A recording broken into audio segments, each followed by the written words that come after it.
In class, now this is your third video. Carbon dioxide, it is obtained from the atmosphere through small openings called stomata, mostly present on the underside of the leaf. यानी कि जो हमारे carbon dioxide है वो पेड़ में कहाँ से एंटर होगी। जो हमारे लीव्स होते हैं, लीव्स के अंदर स्टोमाटा प्रेजेंट होते हैं। उन्हीं स्टोमाटा के थ्रू जब वो स्टोमाटा खुल जाते हैं तो उनके थ्रू कार्बन डाइऑक्साइड एंटर कर जाती है। As you can see in the picture, each stomata is bounded by two half moon shaped guard cell. The guard cell regulate the opening and closing of the stoma. तो आप देख रहे हैं जो half moon shaped हैं, जहाँ पे arrow आपको दिखाया गया है, ये क्या है, हमारी guard cell. And these guard cell are responsible for regulation of the carbon dioxide. यानी कि ये क्या करती हैं, ये रेगुलेट करती हैं कि कार्बन डाइऑक्साइड अंदर जाएगी या नहीं जाएगी. When there is enough light and water, the guard cells swell up and curve away from each other. यानी कि जब वहाँ पे पानी होता है और जब वहाँ पे लाइट प्रेजेंट होती है, आपने देखा होगा जब हम किसी किशमिश को पानी में डालते हैं तो वो क्या करती है, थोड़ी फूल जाती है. इसी तरह से जब वहाँ पे पानी प्रेजेंट होता है तो ये गार्ड सेल भी क्या करती हैं, स्वेल हो जाती हैं, अपने फूल जाती हैं. और इसी वजह से जो स्टोमा है वो क्या होता है, खुल जाता है. This allow carbon dioxide to enter the cell of the leaf. और इसी वजह से जो आपकी कार्बन डाइऑक्साइड है वो लीफ के अंदर चली जाती है. Now next is water.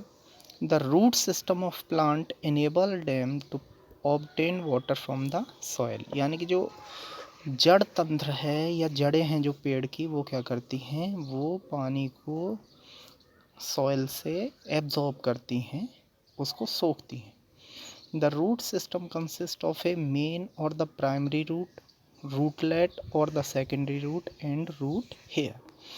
तो जो रूट सिस्टम होता है उसमें क्या होता है, उसमें एक प्राइमरी रूट यानी कि प्राथमिक जड़ होती हैं, जो कि उसकी मेन जड़ या प्रमुख जड़ होती है. दूसरी होती है सेकेंडरी रूट. जो प्राइमरी रूट में से कुछ रूट साइड में से आप देख रहे हैं निकलती हुई, इनको हम क्या कहते हैं, सेकेंडरी रूट. और जो आप इसमें छोटे छोटे हेयर देख रहे हैं, इनको हम क्या कहते हैं, root hair. Root hair increase the surface area of the roots. तो जो रूट हेयर होते हैं ये क्या करते हैं, सरफेस एरिया को इंक्रीज कर देते हैं, यानी कि ये ज़्यादा जगह में फैल जाते हैं. And are found in the great number near the tips of the root. जो रूट की टिप होती है, यानी कि जहाँ पे रूट का सिरा होता है, वहाँ पे ये जो रूट हेयर होते हैं वो ज़्यादा मात्रा में प्रेजेंट होते हैं. Water and soluble nutrient travel through the root system and reach the leaf.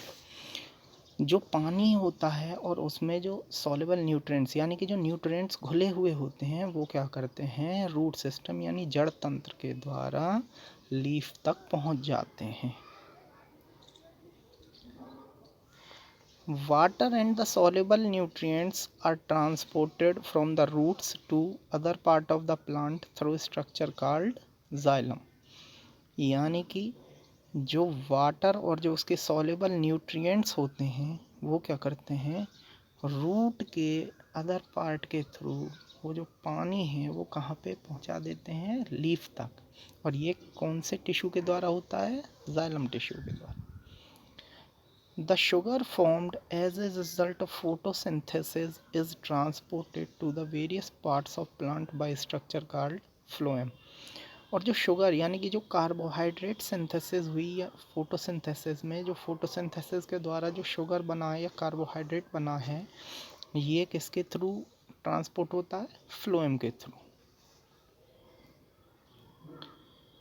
I will discuss this in the later chapter also. This is, let's remember, you can easily fill this. I have already discussed, it is also mentioned in your book also. Now next topic is heterotrophic nutrition. Some plants do not contain chlorophyll. Some grow in places where they do not get enough light. यानी कि आपको जैसे कि पता है कि कुछ plant में क्लोरोफिल नहीं होता और कुछ प्लांट ऐसी जगह पर उगते हैं जहाँ पर लाइट भी नहीं आती.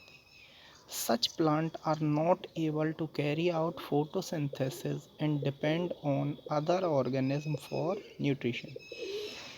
तो ऐसे प्लांट जो हैं वो प्रकाश संश्लेषण की क्रिया नहीं कर सकते हैं और वो दूसरे प्लांट पर डिपेंड हो जाते हैं. However, some plants, even though they contain chlorophyll and carry out photosynthesis, depend on other organisms for certain nutrients.